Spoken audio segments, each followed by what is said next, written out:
There is not a clear-cut definition for low, middle, or high-class food, but the ideology and classification that we associate with low-class, middle-class, and high-class food.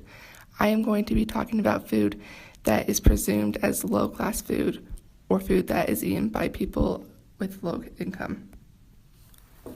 When thinking about what defines low-class food, we may think about inexpensive, high-caloric foods full with preservatives to increase the shelf life, such as cup of noodles, macaroni and cheese, and canned fruits and vegetables.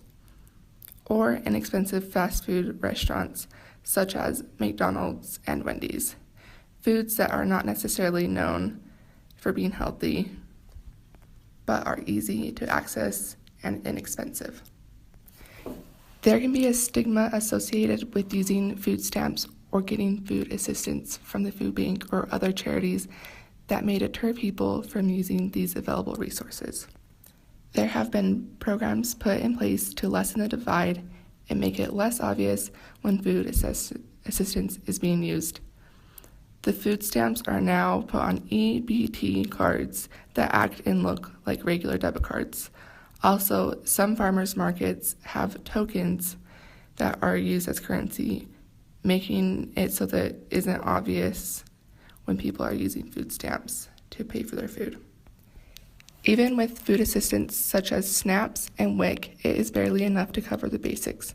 According to the Department of Workforce Services, a family of 4 has a maximum monthly allotment of $649. That is only $5.79 per person per day. Organic and other foods that are considered healthy are usually much more expensive and not the best option with a limited budget. School lunches also play a huge role in the diet of low-income families and may be the only food that the child has for the day. We need around 1,400 calories a day to survive and keep our brains and organs functioning. For children on food assistance, being provided with school lunch is essential for getting nutrients and calories. One other factor that plays a role in low-class food is how easy it is to access healthy foods. For people living in food deserts, there is a lack of available grocery stores that are accessible without a car, and people end up depending on small convenience stores full of processed foods. These food practices aren't holiday or religious specific, but the food traditions practiced year-round. The foods in this diet aren't necessarily by choice, but out of necessary to eat to survive. During peak times of the year, such as around the holiday seasons, food drives and food donations increase to provide people with food. And September is Hunger in Action Month.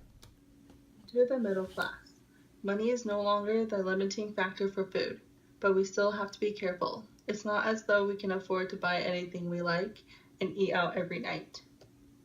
As a member of this class, our energy needs are no longer of any concern, and we have plenty of time to concentrate on nutritional factors. As a result, people from the middle class tend to enjoy healthier diets than the lower class. Food suddenly begins to take on other meanings beyond simply taking care of one's own physical well-being, and can now look into more important matters. Unlike those poorer than them, these people do not always need to be worrying about their respective food-related issues.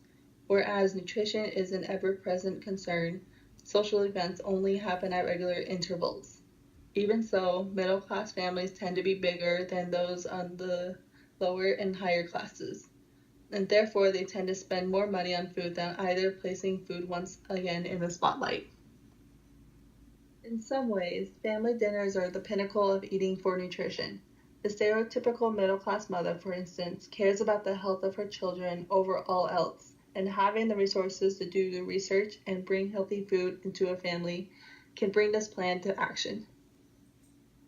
Such people tend to be less indulgent about their food choices and less concerned about the prices of food, and are more aware of issues of health and have healthier diets as a result. But eating together also functions as a social binding that in many was much more important than the nutrition itself. The food functions as a tradition that brings together members of family and provides a basic social platform. Occasionally, people in the middle class can save up enough money to eat at extremely high class venues, but this is reserved for important events in a person's life, as a means of celebration or an elaborate display of courtship, temporarily putting on the face of a member of the upper class. Of course, such activities aren't sustainable on a middle class income, but they clearly have a primarily social purpose. Because they do not need to struggle to pay bills, they can begin to put financial issues on the back burner and worry about the important things in life. Simply because we can afford to care about nutrition does not mean that we do. The fast food industry attracts the middle class by having locations off of freeways in the middle class income areas, and by having a deal or an offer in fast food products to appeal a larger proportion of Americans. It is in the middle class, not the extremely poor, that eats more fast food. As fast food joints can be blamed for high obesity rates, we can use this to explain the prevalence of obesity both in the lower and middle classes. There are also many members of the middle class who are always in a rush to work or to other activities that they would need to grab a quick bite to eat. What's quick and fast to get hot? Fast food, which helps to get quick food also for a low price but a high amount in calories. The middle class both goes to fast food restaurants and frequent dine-in restaurants to reduce the phenomenal biological pain in the neck that is our shared requirement for food. America is a place of extreme, and what you eat for dinner has become a definitive maker of your social status. As the distance between the rich and the poor continues to grow, the rich in America can afford a lot of things that the poor cannot, especially when it comes to food. The upper class, they like the most nutritious and freshest food, and this has become luxury that only them can afford. Food and wealth have become an often fraught, occasionally delicious relationship that just very few people in America can actually afford.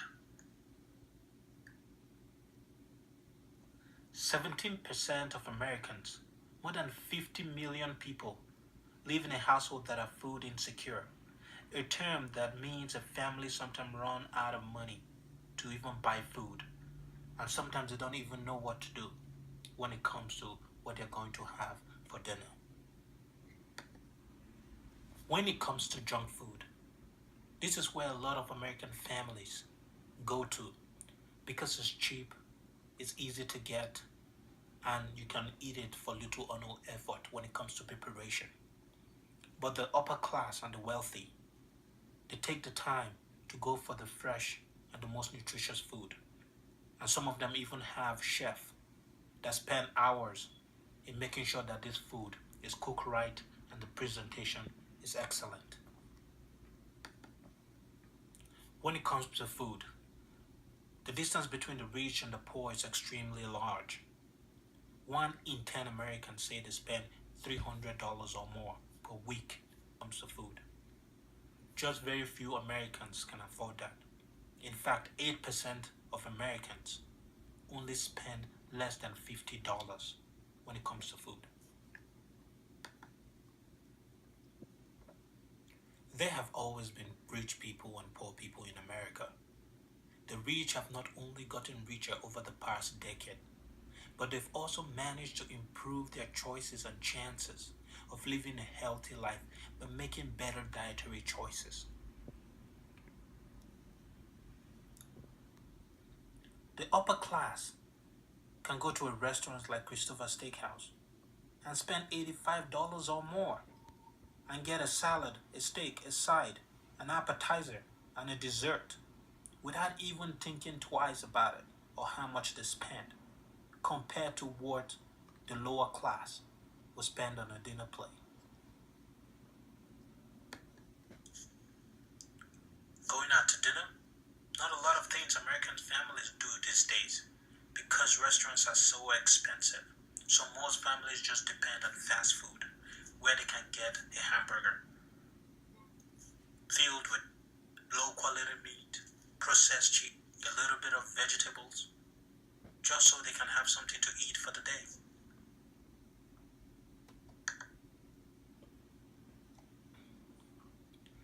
Comparing a plate of dinner of an upper class American to a plate of dinner of a lower class American, we can see that the wealthy got every part of the food pyramids: high quality protein, carbs, fat, vegetable, fruit and dessert. But for the lower class Americans, not so much.